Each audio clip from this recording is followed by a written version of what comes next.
terrifying monster was trying to break through the pipe. When the little boy saw this, he immediately sprinted toward the safe room. Just then, his mother returned home. She heard the commotion of the monster breaking through the pipe. She quickly set down her portable oxygen tank, then used gunshots to draw the monster away.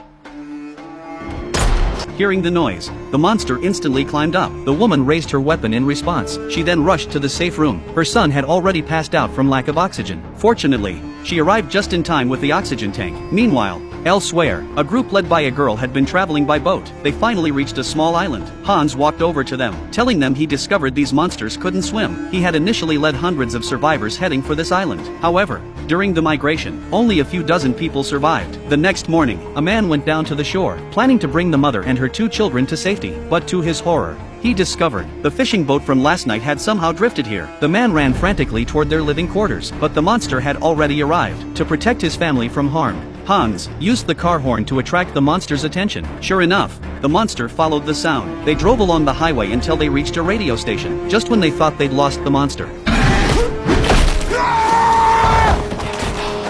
the man quickly took the girl and hid inside, but the monster had followed them there.